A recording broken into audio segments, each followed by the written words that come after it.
तो हरियाणा में एक बार फिर से तमाम जो प्राइवेट स्कूल हैं वो सतर्क हो जाए, क्योंकि पता चला है कि अब बिना मान्यता प्राप्त स्कूलों पर एक बार फिर से सरकारी चाबुक चलने वाली है। यानी कि बंद होने के लिए अब फिर से नोटिफिकेशन जारी हो रहा है।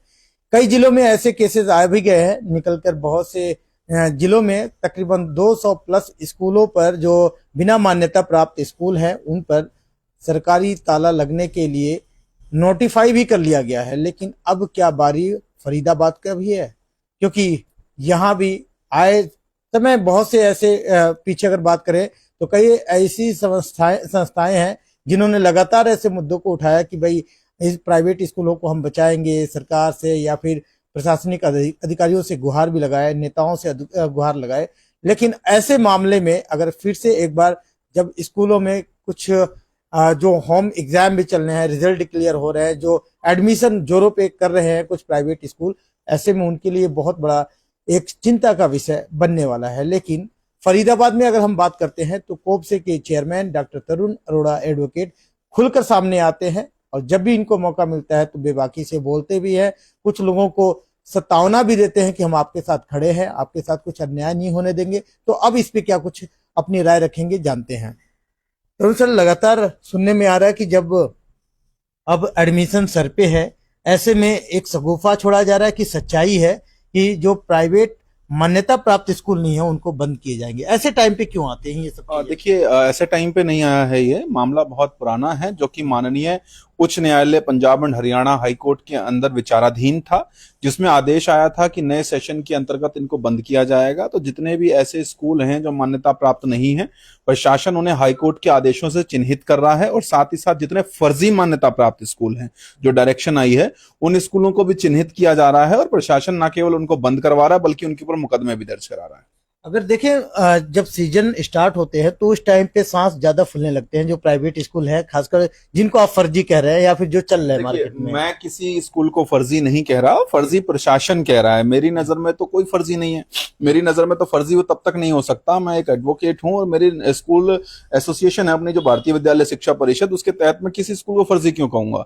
लेकिन जब माननीय न्यायालय अगर किसी को फर्जी कह रहा है तो उस आधार पर अगर कोई डिपार्टमेंट कार्यवाही कर रहा है, अगर वो फर्जी नहीं है तो अपने दस्तावेज लेकर के फाइट करेंगे उस चीज को। फर्जी होना या ना होना, ये मैं किसी को भी फर्जी नहीं कह रहा। ना मैं ये कह रहा हूं कोई स्कूल फर्जी है, ना मैं ये कह रहा किसी स्कूल के दस्तावेज फर्जी हैं।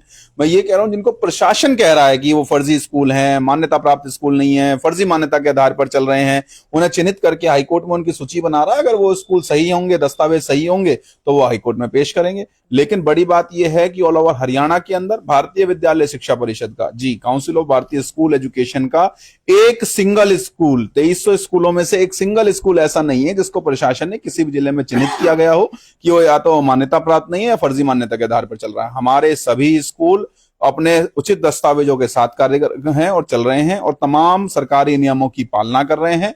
उनके आधार पर जो उनकी ऑडिट्स होनी होती हैं, जो रिटर्न फाइल होनी होती हैं, जो प्रशासन के अप्रूवल चाहिए होते हैं, सभी लेकर के बैठे हैं। तो फिलहाल ऐसे कितने जो जिला है जिसमें ये नोटिफाई कर लिया गया कि कुछ स्कूलों की करीब 4 जिलों से अभी लिस्ट आ गई है। जैसे हम बात करें कि पानीपत की लिस्ट आ गई है, रोहतक की। पानीपत के अंदर 180 प्लस स्कूल बताए जा रहे हैं अभी, और रोहतक के अंदर भी अप्रोक्सीमेट काफी सारे स्कूलों की सूची जारी की गई है। और भी कई जिले हैं, कुरुक्षेत्र जिले से भी शायद कुछ जारी हुआ है अभी। और हमारे पास लगातार सूचना आ रही है, क्योंकि हमने भी नजर बनाई हुई है कि हमारे भारतीय विद्यालय शिक्षा परिषद के किसी स्कूल का नाम तो कहीं नहीं आ रहा। अगर हमारे भारतीय विद्यालय शिक्षा परिषद के एक भी स्कूल का नाम प्रशासन के द्वारा इन लिस्टों में डाला जाएगा तो हम ना केवल डिस्ट्रिक्ट कोर्ट्स, हाई कोर्ट्स, अपितु सुप्रीम कोर्ट तक भी जाने का काम करेंगे। हमारे सभी स्कूल मजबूती के साथ काम कर रहे हैं, सारे नियमों की पालना कर रहे हैं। ना तो वो स्कूलों में वर्दियां बेचने का काम करते हैं, ना किताबें बेचने का काम करते हैं, नियमों की पालना करते हैं। अपितु जो गरीब छात्र हैं उनको कम रुपीज में, कम फीस में, उनको फीस भी नहीं लेकर के, कम फीस लेकर के उनको शिक्षा उपलब्ध कराते हैं, और सभी अच्छे से काम कर रहे हैं। तो कहीं ना कहीं आप कह रहे हैं कि मेरा घर बड़ा प्रोटेक्टेड है, बहुत ज्यादा वो सिक्योर है, इसमें जो आए हैं वो सही है, बाकी लोग अपना अपना देखें। देखिए, बिल्कुल मैं यही कहूंगा। मैं जिम्मेदारी सिर्फ एक व्यक्ति अपने और अपने परिवार की जिम्मेदारी ले सकता है, हर किसी की जिम्मेदारी लेना संभव नहीं है। और आजकल तो समय ये है कि आपको ये भी नहीं पता कि आपका पड़ोसी भी सही है या नहीं। है ना। तो मैं जिम्मेदारी सिर्फ अपने संस्थान के सभी स्कूलों की ले सकता हूं। बाकी संस्थान या बाकी संस्थानों के स्कूल कैसे चल रहे हैं, ना तो मैं इसमें कोई टिप्पणी करने में इंटरेस्टेड हूं, ना मैं ये जानने में इंटरेस्टेड हूं कि कौन सा संस्थान और कौन सा स्कूल किस प्रकार से चल रहा है। जो गलत होगा, जिसके पास दस्तावेज नहीं होंगे, जिनकी मान्यताएं फर्जी होंगी, जिनके पास प्रॉपर अप्रूवल नहीं होंगे, प्रशासन उनके ऊपर कार्रवाई करे, हमें उसमें क्या एतराज है। हम प्रशासन के साथ हैं। ऐसे जो नकली दस्तावेजों पे आधार पर चल रहे हों या कोई ऐसा चल रहा हो, इवन अगर हमारे संस्थान का कोई स्कूल ऐसा है और प्रशासन को लगता है कि हमारे संस्थान का स्कूल ऐसा है, प्रशासन हमें नोटिस करे, हम पहले अपने लेवल पर चेक करेंगे और फिर भी अगर ऐसा कुछ पाया जाता है, कोई नियमों की अवहेलना हुई है, तो हम उनकी जांच करके और नियमों की पालना करने के लिए वचनबद्ध करेंगे और बाकी संस्थान अपने अपने स्कूलों को देखें कैसे करना है। 3-4 स्टेट की तो लग गई लंका, अब बारी आती है सॉरी डिस्ट्रिक्ट की, 3-4 डिस्ट्रिक्ट की तो लग गई। अब फरीदाबाद में क्या जल्दी प्रवेश होने वाला है क्या? देखिए, पूरे हरियाणा के अंदर सूचीबद्ध की जा रही है, तो फरीदाबाद कोई हरियाणा से बाहर नहीं है।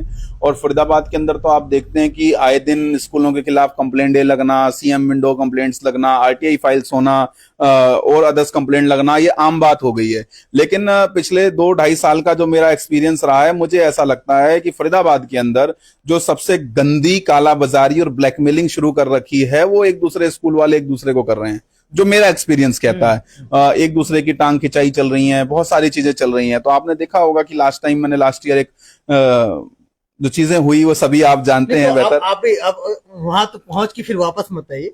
आप भी एक संस्था में एक पदाधिकारी भी है थे, अब फिलहाल है कि नहीं ये तो आप ही कंफर्म करेंगे। लेकिन उस संस्था में तो आप लोगों ने बड़ी बड़ी बातें की थी कि भाई फरीदाबाद के और चंडीगढ़ तक की भी गए, तमाम जगह, तो वो क्या हुआ, उसका क्या फायदा रहा? देखिए, ऐसा होता है जब कोई भी संस्थान का गठन होता है तो बड़े जोश और शोर के साथ गठन किया जाता है। और जब तक मैं उस संस्थान के अंदर था इस वजह से कह रहा हूं मैं, शायद आपको ज्ञात होगा कि मैंने लास्ट ईयर 15 मई को एक पब्लिकेशन करवा करके 5 मई 2024 को मैंने एक पब्लिकेशन करा करके उस एसोसिएशन से तत्काल प्रभाव से सभी पदों से रिजाइन कर दिया था। ये मेरा रिजाइन है, जो कि मैं अखबार के अंदर भी पब्लिश करा चुका हूं 5 मई को। इसमें मैंने स्पष्ट लिख दिया था कि मैं अधिवक्ता डॉक्टर तरुण अरोड़ा अपने सो एंड सो पद से रिजाइन कर रहा हूं, क्योंकि मेरा जो उनके साथ तालमेल था वो नहीं बैठ पा रहा था। उसके बहुत सारे रीजन थे। मैं किसी भी संस्थान के अंदर अगर जुड़ा हूं तो मुझे चाहिए कि संस्थान ने जो टिप्पणियां करी हम उसके आधार पर काम करें। हम स्कूलों को प्रोटेक्शन करने के लिए आए हैं, हम स्कूलों को सपोर्ट करने के लिए आए हैं, ना कि एक दूसरे की टांग खींचने के लिए। तो वहां पर मेरा मन नहीं मिला। आप कह सकते हैं कि मतभेद ज्यादा हो गए, मतभेद मनभेद में ना बदले, उससे पहले ही मैंने उसको रिजाइन कर दिया। तो फिलहाल मैं उसी दौरान की बात करूं तो कुछ ऐसे स्कूलों के नाम चिन्हित किए गए थे, लिस्ट जारी हुई थी, 73 के करीब ऐसे स्कूल थे जो आपके भी शरण में आए थे, तो उनका क्या चल रहा है? देखिए, करीब 70 स्कूलों की लिस्ट जिला शिक्षा अधिकारी के कार्यालय से जारी हुई थी। उसके अलावा हमने 73 स्कूलों पर एक स्टे ले रखा है माननीय न्यायालय फरीदाबाद से। 10 स्कूलों पर अलग से हमने स्टे ले रखा है कि उनके खिलाफ कोई कार्रवाई अमल में ना हो, और उनके अलावा 17 स्कूल और हैं जिन पर हमने स्टे ले रखा है। यानी कि 73 और 17, अगर हम बात करें तो 90 स्कूल ये और 10 स्कूल और, यानी करीब 100 स्कूल ऐसे हैं फरीदाबाद के जिनके खिलाफ कार्यवाही ना की जाए और उनको बार बार परेशान किया जाता था। ऐसा परेशान क्योंकि उन्हें ब्लैकमेल करके कभी कितने पैसे ले लिए, कभी कितने पैसे ले लिए, कभी कितना अमाउंट ले लिया, ये सारी कहानी जो चल रही थी उस पर रोक लगाने के लिए हमने न्यायालय में केस दायर किया था, जो फिलहाल उनके खिलाफ कार्यवाही ना हो उस पर स्टे लगा हुआ है माननीय न्यायालय से। और अभी उस स्टे को खारिज करने के लिए एक याचिका दायर की गई है कि वो स्टे खारिज होना चाहिए और वो 100 के 100 स्कूल जो हैं उनके खिलाफ जो कार्रवाई पेंडिंग है या जो नियम और शर्तों का वो पालन नहीं कर रहे हैं उनके खिलाफ वो कार्रवाई की जानी चाहिए। हम मजबूती के साथ उन स्कूलों, क्योंकि देखिए एक बार जो केस हमने ले लिया फिर उस बात से फर्क नहीं पड़ता कि हम उस एसोसिएशन में अब हैं या नहीं हैं। अगर हमने कोई केस लिया है तो ये मेरा प्रोफेशनल वर्क है और प्रोफेशनल वर्क से मैं पीठ नहीं दिखा सकता। मजबूती के साथ हम फाइट करेंगे, भरकस प्रयास करेंगे कि उन स्कूलों का स्टे लगातार बना रहे, उनके खिलाफ कोई कार्रवाई ना हो, उनको ब्लैकमेल ना किया जाए। आगे न्यायालय बेहतर समझेगा, अगर न्यायालय को जो उचित लगेगा वो उठाएगा कदम, और हम तो देखिए अपना प्रयास कर सकते हैं। तो कहीं ना कहीं ऐसे टाइम पे आपका टानिक काम आ गया उन स्कूलों के लिए जो आपके साथ में जुड़े हैं वो निश्चिंत रहे फिलहाल? बिल्कुल, अभी हमारा पूरा प्रयास है कि जो भारतीय विद्यालय शिक्षा परिषद के स्कूल हैं वो निश्चिंत रहें। जिन स्कूलों का मामला माननीय न्यायालय में विचाराधीन है उसको लेकर के मैं अपना बरकस प्रयास करूंगा, लेकिन सारी चीजें डिपेंड करेंगी कि उनके दस्तावेज असली हैं या नकली हैं। उसकी जांच होने के लिए भी एक एप्लीकेशन दायर की गई है। अगर जांच के कोर्ट आदेश दे देता है और वो नकली पाए जाते हैं तो कोर्ट क्या करेगा वो आप सभी बेहतर जानते हैं।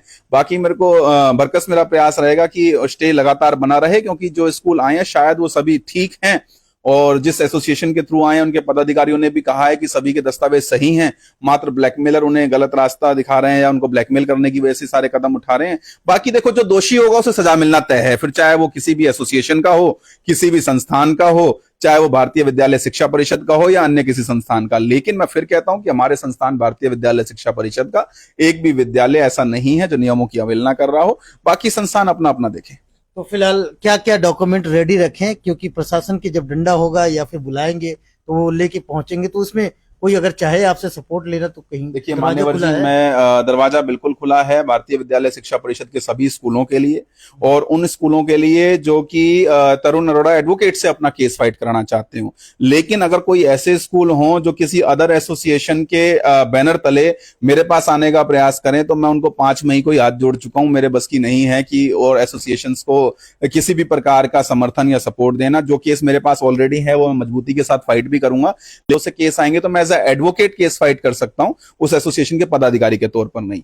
और दूसरी बात, जो दस्तावेजों की आप बात कर रहे हैं तो वो मैं माफी चाहता हूं अगर मैंने अब आपके माध्यम से उन दस्तावेजों को बता दिया तो आपके माध्यम से वो पूरे शहर और पूरी दुनिया में चले जाएंगे और कुछ ब्लैकमेलर लोग उसका गलत फायदा उठा सकते हैं।